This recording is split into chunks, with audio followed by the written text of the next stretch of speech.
शारदीय नवरात्रि के तीसरे दिन मां चंद्रघंटा की पूजा का विधान है। ये मां दुर्गा का तीसरा रूप है। मां चंद्रघंटा की उपासना करने से साधक को सुख समृद्धि की प्राप्ति होती है और सारे काम में सफलता मिलती है। मां चंद्रघंटा के भीतर ब्रह्मा, विष्णु और महेश तीनों की शक्ति निहित है। माता अपने भक्तों का कल्याण करती है और उनकी सारी मनोकामना की पूर्ति होती है। मां चंद्रघंटा की विधिवत पूजा करने से और कथा का पाठ करना बहुत ही शुभ फलदायी होता है। तीसरे दिन की पूजा के समय मां चंद्रघंटा की कथा का पाठ कर सकते हैं। यहाँ पढ़ें मां चंद्रघंटा की कथा। पौराणिक कथा के अनुसार एक बार जब महिषासुर नामक असुर का आतंक स्वर्गलोक में बहुत बढ़ गया है। उस समय में तीनों लोक में हाहाकार मच गया था। भगवान के वरदान से महिषासुर का बल बहुत अधिक बढ़ गया था। वो अपनी शक्ति का गलत प्रयोग करने लगा और इंद्र को हटाकर खुद स्वर्ग पर राज करना चाहता था। स्वर्ग का सिंहासन पाने में महिषासुर सफल हो गया। इसके आतंक से सारे देवता भयभीत हो गए।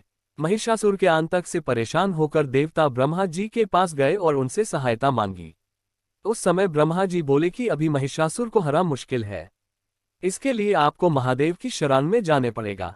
उसके बाद सारे देवता विष्णु जी से सहमति पाकर शिव जी के पास गए। इंद्र ने सारी बात भगवान महादेव को बताई।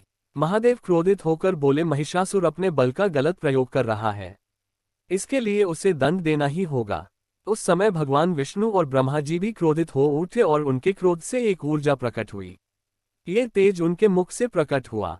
वो ऊर्जा देवी का रूप बनकर प्रकट हुई। भगवान शिव ने देवी को अपना त्रिशूल दिया और विष्णु जी ने अपना सुदर्शन चक्र दिया। स्वर्ग नरेश इंद्र ने घंटा प्रदान किया। इस प्रकार सभी देवताओं ने देवी मां को अपने अस्त्र शस्त्र प्रदान किए। तब मां चंद्रघंटा ने त्रिदेव के आदेश से महिषासुर को युद्ध के लिए चुनौती दी।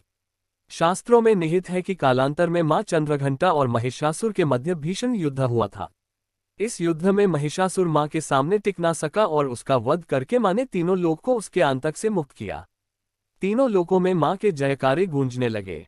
वर्तमान में मां के इस रूप की पूजा करने से भक्तों के सारे कष्ट दूर हो जाते हैं और सुख समृद्धि की प्राप्ति होती है। Thanks for watching video. Please channel को लाइक और सब्सक्राइब जरा करें। धन्यवाद।